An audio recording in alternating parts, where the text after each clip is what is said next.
नमस्कार। आज हमारी चर्चा का विषय है कब्ज। कब्ज से लगभग सभी लोग कभी न कभी पीड़ित होते हैं, लेकिन जब यह समस्या दीर्घकालिक हो जाती है तब समस्या का कारण बन जाती है। तो इसलिए इसका निदान आवश्यक है। इसके लिए हमारी यौगिक क्रियाएं बहुत उपयोगी होती हैं और यौगिक क्रियाओं के साथ साथ अपने आहार विहार को भी संतुलित रखना पड़ता है। तो आइए अब हम लोग देखते हैं कि कौन कौन सी यौगिक क्रियाएं इसके लिए आवश्यक हैं। अपने स्थान पर खड़े हो जाएं और सूर्य नमस्कार का अभ्यास करें। सूर्य नमस्कार के लिए पहला आसन, दूसरा, तीसरा, चौथा, 5, छठा, 7वां, 8वां, 9वां,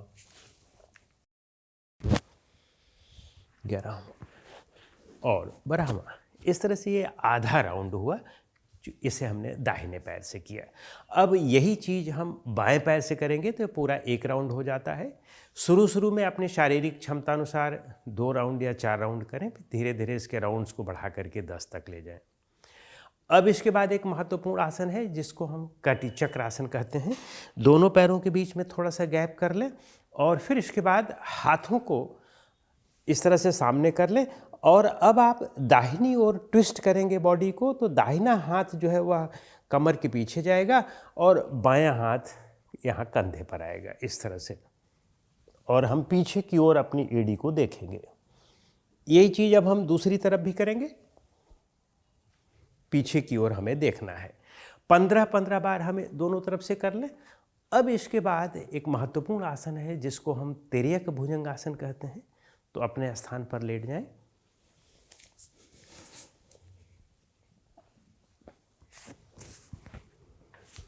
और दोनों हाथ की हथेलियों को यहाँ कंधे के पास रखें, दोनों पैरों को जोड़ें। इस तरह से भुजंगासन में उठ करके फिर पीछे की ओर एड़ी को देखें, नीचे आए और फिर उसके बाद दूसरी तरफ देखें, फिर नीचे आए। इसको भी हमें 7-7 बार दोनों तरफ करना है। तो इस तरह से यह तिर्यक भुजंगासन हुआ। और तिर्यक भुजंगासन के बाद अब हमें कुछ प्राणायाम इसमें करने चाहिए। सबसे महत्वपूर्ण इसमें प्राणायाम है भस्त्रिका, नाड़ी शोधन, और उसी के साथ ही यदि अग्निसार जोड़ दिया जाए, चूँकि यह समस्या ही बड़ी आंत की होती है तो हमारी बड़ी आंत को यह बहुत एक्टिवेट कर देता है। तो आइए हम देखते हैं कि इसका कैसे अभ्यास किया जाता है। श्वास को मुंह के द्वारा बाहर निकालें और बाहर रोक दें। बाहर रोकने के बाद दोनों हाथ को इस तरह से सीधा ऊपर उठाना होता है, थोड़ा सा आगे की ओर झुकना होता है और फिर उसके बाद हम अपने पेट को अंदर बाहर पूरी शक्ति के साथ जितनी हमारी क्षमता हो अंदर बाहर करते हैं, लेकिन श्वास बाहर रुकी रहती है। जब ये लगे कि अब श्वास हम ज़्यादा बाहर नहीं रोक सकते हैं तो पेट को सामान्य करें और हाथ को ढीला कर लें और फिर उसके बाद श्वास को अंदर लें। तो आइए अब हम देखते हैं कैसे करते हैं इसको।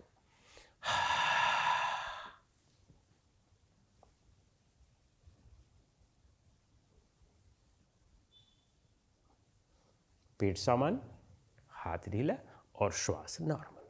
तो इसके 3-4 राउंड्स का अभ्यास करें। लेकिन जिन्हें उच्च रक्तचाप, हृदय रोग या अल्सर आदि की शिकायत हो, हार्निया की शिकायत हो, वे इसका अभ्यास नहीं करेंगे। अब इसके बाद हमें कुछ अपने दैनिक जीवन में फेरफार भी करना पड़ता है। खाना खाने के बाद प्रतिदिन आप वज्रासन पर 5 मिनट के लिए, 10 मिनट के लिए जरूर बैठें। तो इस तरह से वज्रासन पर बैठ जाएं। ये हमारा वज्रासन है। जिन्हें घुटने की समस्या हो वे बेशक न बैठें, अन्यथा हमें वज्रासन पर प्रतिदिन बैठना चाहिए और देखेंगे कि इससे भी काफ़ी लाभ हो सकता है। और फिर इसके बाद ये भी ध्यान रखें कि खाना खाने का हमारा एक नियम होना चाहिए। एक समय से खाना खाएं, ज़्यादा खाना ना खाएं, अति भोजन न करें। और उसी के साथ ये ध्यान रखें कि प्रतिदिन हमारे शौच जाने का भी एक नियम होना चाहिए। प्रतिदिन समय से सुबह सुबह शौच जाएं। भले ही आपको शौच न लगे, पहले कुछ दिन नहीं लगेगा, क्योंकि हमारी आदत उस तरह की नहीं होती है। तो हम जब शौच जाने का नियम बना लेंगे तो देखेंगे कि महीने 2 महीने बाद फिर अपने आप ही आपका पेट उसी समय साफ होने लगेगा। तो कब्ज की समस्या से निजात मिल जाएगी।